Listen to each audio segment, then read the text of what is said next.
नमस्ते दोस्तों, आज के इस विशेष वीडियो में हम आपको ले चलेंगे एक ऐसे आध्यात्मिक यात्रा पर जहां हम भारत के कोने कोने में स्थित महादेव के 12 ज्योतिर्लिंगों के बारे में जानेंगे। क्या है इनकी उत्पत्ति का रहस्य, क्यों ये स्थान इतने चमत्कारी माने जाते हैं। सोमनाथ से लेकर घृणेश्वर तक हर ज्योतिर्लिंग की अपनी एक अनोखी और प्राचीन कथा है जो आपके रोंगटे खड़े कर देगी। वीडियो को अंत तक देखें क्योंकि अंत में हम आपको बताएंगे वो एक रहस्य जो इन सभी को एक सूत्र में पिरोते हैं। ब्रह्मांड के कण-कण में बसे महादेव, जिनका ना कोई आदि है ना कोई अंत। लेकिन क्या आपने कभी सोचा है कि पृथ्वी पर वो कौन सी जगह है जहाँ खुद महादेव ने प्रकट होकर अपना वास किया। इन्हें हम ज्योतिर्लिंग कहते हैं, वो दिव्य प्रकाश जो अनंत है। आज हम 12 ज्योतिर्लिंगों की उन अनसुनी कहानियों को और रहस्यों को जानेंगे जो आपको शिव भक्ति की एक अलग ही दुनिया में ले जाएंगे। तो बोलिए मेरे साथ हर हर महादेव और शुरू करते हैं ये आध्यात्मिक सफर। सब प्रथम हम ये जानेंगे कि ज्योतिर्लिंग की उत्पत्ति कैसे हुई। शास्त्र कहते हैं कि जब ब्रह्मा जी और विष्णु जी के बीच श्रेष्ठ होने को लेकर विवाद हुआ था, तब एक विशाल अग्नि स्तंभ प्रकट हुआ। इसका अंत ढूंढने के लिए ब्रह्मा जी ऊपर और विष्णु जी नीचे गए, पर दोनों को अंत नहीं मिला। तब महादेव ने उस प्रकाश से प्रकट होकर बताया कि वो ही अनंत शक्ति है। वही प्रकाश पुंज जहाँ जहाँ पृथ्वी पर स्थित हुआ वह 12 ज्योतिर्लिंग कहलाए। अब हम बढ़ेंगे हर एक ज्योतिर्लिंग के रहस्यों पे और उनकी कहानियों की तरफ। हमारी यात्रा शुरू होती है गुजरात के सौराष्ट्र से, जहां स्थापित है धरती का पहला ज्योतिर्लिंग सोमनाथ। सोम का अर्थ है चंद्रदेव। ऐसा कहा जाता है कि चंद्रदेव को उनके ससुर दक्ष प्रजापति ने श्राप दिया था ताकि उनका तेज खत्म हो जाए। अपने अस्तित्व को बचाने के लिए चंद्रदेव ने यहाँ शिव जी की तपस्या की और अपना खोया हुआ तेज वापस पाया, इसलिए इसे सोमनाथ कहा जाता है। लेकिन इस मंदिर का सबसे बड़ा रहस्य है इसके परिसर में बना बाण स्तंभ। इस स्तंभ पर एक तीर है जो समुद्र की तरफ इशारा करता है। उस पर संस्कृत में लिखा है कि इस पॉइंट से लेकर अंटार्कटिका तक बीच में कोई भी जमीन का टुकड़ा नहीं आता।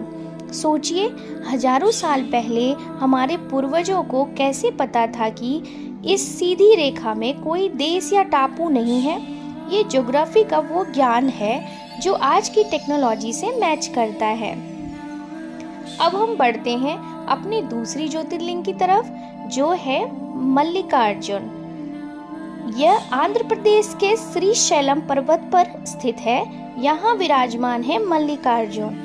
ये कहानी जुड़ी है कार्तिकेय और गणेश जी के शर्त से कि कौन पहले पृथ्वी की परिक्रमा करेगा।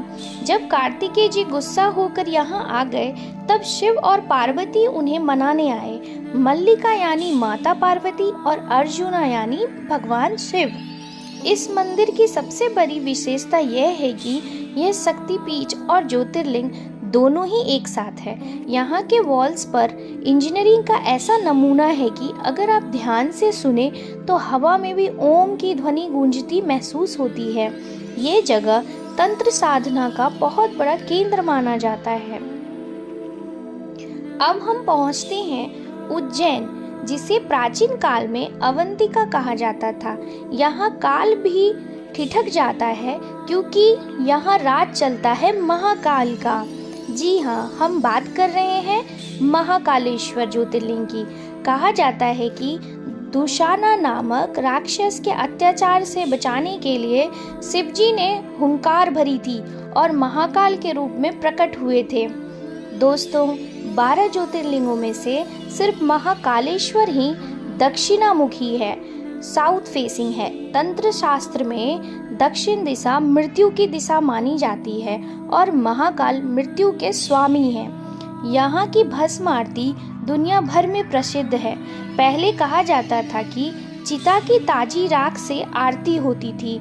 हालांकि अब रीति रिवाज बदल गए हैं, लेकिन आज भी वो ऊर्जा, वो वाइब्रेशन आपको अंदर तक हिला देगी। साइंटिस्ट भी मानते हैं कि उज्जैन धरती का सेंटर पॉइंट नाभि स्थल है। अब हम चलते हैं ओमकारेश्वर की तरफ। मध्य प्रदेश में ही नर्मदा नदी के बीच एक टापू है। अगर आप ड्रोन से देखें तो ये पूरा टापू ओम के आकार का दिखता है। यहाँ है ओमकारेश्वर ज्योतिर्लिंग। एक बार विंध्या पर्वत ने अहंकार में आकर शिव जी की तपस्या की। शिव जी ने उन्हें दर्शन दिया और यहाँ ओमकारेश्वर के रूप में स्थापित हुए। यहाँ का रहस्य है नर्मदा नदी। कहा जाता है कि नर्मदा का हर कंकर शंकर है। यहाँ पाए जाने वाले पत्थर नेचुरल रूप से शिवलिंग की शेप में होते हैं। यहाँ की शांति और मैग्नेटिक वाइब्रेशंस ध्यान के लिए सबसे श्रेष्ठ मानी गई है। अब हम चलते हैं हिमालय की गोद में केदारनाथ की ओर। महाभारत के बाद पांडव अपने पापों का प्रायश्चित करने के लिए शिव जी को ढूंढ रहे थे। शिव जी ने बैल का रूप लिया और धरती में समा गए। भीम ने उनकी पूंछ पकड़ ली, जिसका परिणाम हुआ वो हम कुबड़ वाला शिवलिंग जो आज हम पूजते हैं। केदारनाथ का सबसे बड़ा रहस्य है इसका सर्वाइवल। 400 सालों तक ये मंदिर बर्फ के नीचे दबा रहा, फिर भी इसे कुछ नहीं हुआ।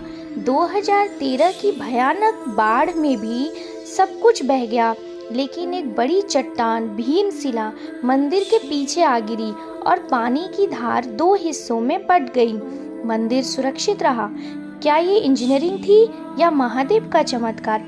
फैसला आप कीजिए। अब चलते हैं हम भीमा शंकर की तरफ। महाराष्ट्र के पुणे के पास सह्याद्री पर्वतमाला में भीमा शंकर स्थित हैं।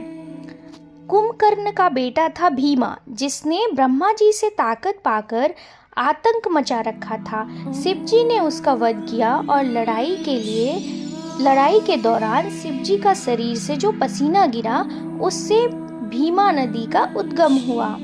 यह मंदिर हेमाडपंथी स्टाइल में बना है, लेकिन यहाँ का रहस्य है यहाँ का जंगल। इसे जाइंट स्क्वेरल का घर कहा जाता है। यहाँ रात के समय में अंधेरे में जंगल चमकते हुए नजर आते हैं, मानो प्रकृति खुद शिव जी की आरती कर रही हो।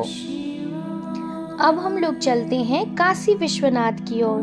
दुनिया का सबसे पुराना शहर काशी, जो कि वाराणसी भी कहलाता है, यहाँ है बाबा काशी विश्वनाथ। कहा जाता है कि जब पृथ्वी बनी तो पहली सूरज की किरण काशी पर गिरी थी। यह शहर शिव जी के त्रिशूल की नोक पर टिका है। काशी का रहस्य यहाँ की डेथ में है।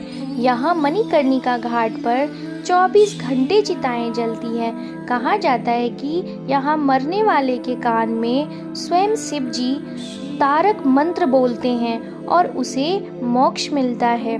साइंस के हिसाब से भी काशी की ज्योमेट्री और घाट के डिजाइन एक स्पेसिफिक एनर्जी फील्ड क्रिएट करते हैं जो इंसान के दिमाग को शांत करता है।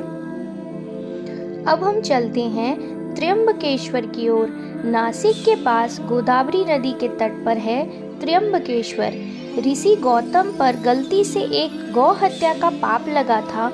उन्होंने शिव जी को प्रसन्न कर गंगा गोदावरी को यहाँ बुलाया। इस ज्योतिर्लिंग का आकार सबसे अलग है। यहाँ शिवलिंग के अंदर एक गड्ढा है जिसमें 3 छोटे लिंगम हैं जो ब्रह्मा, विष्णु और महेश के प्रतीक हैं। इस मंदिर का एक रहस्य नीलमणि भी है। कहा जाता है कि पहले यहाँ एक अनमोल रत्न था और आज भी कुछ निश्चित दिनों पर ज्योतिर्लिंग पर पानी अपने आप प्रकट हो जाता है, जिसका स्रोत किसी को नहीं पता। अब हम चलते हैं वैद्यनाथ धाम की तरफ, जो कि झारखंड के देवघर में है। वैद्य मतलब डॉक्टर या हीलर। रावण शिव जी का भक्त था। वो शिवलिंग को लंका ले जाना चाहता था।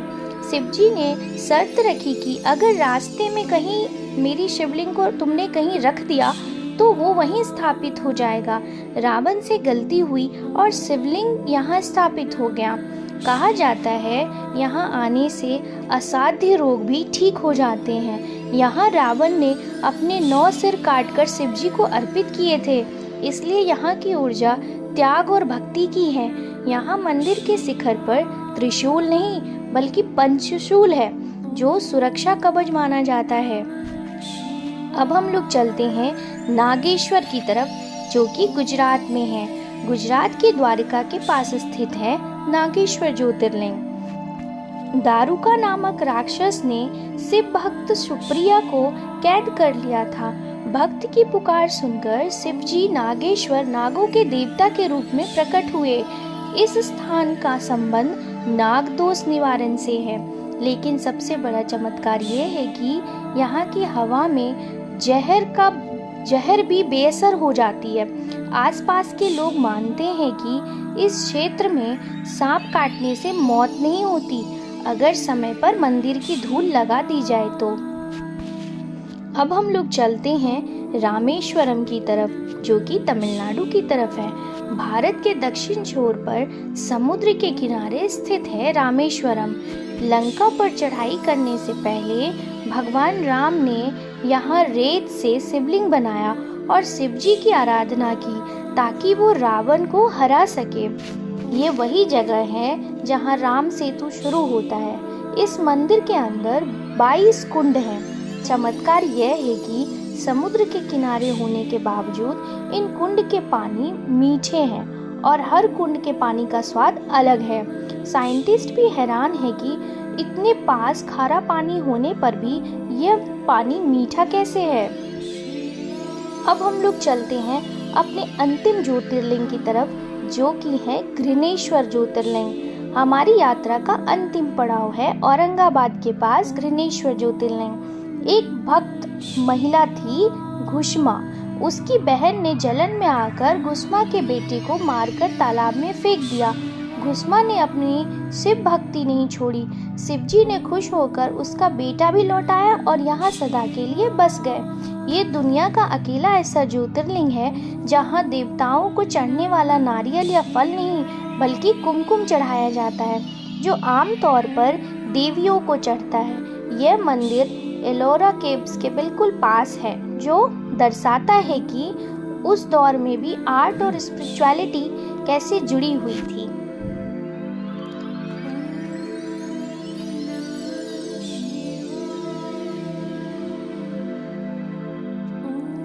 तो दोस्तों, यह थी सोमनाथ के समुद्र तट से लेकर केदारनाथ की बर्फीली चोटियों तक की वो दिव्य यात्रा जिसे हम 12 ज्योतिर्लिंग के नाम से जानते हैं।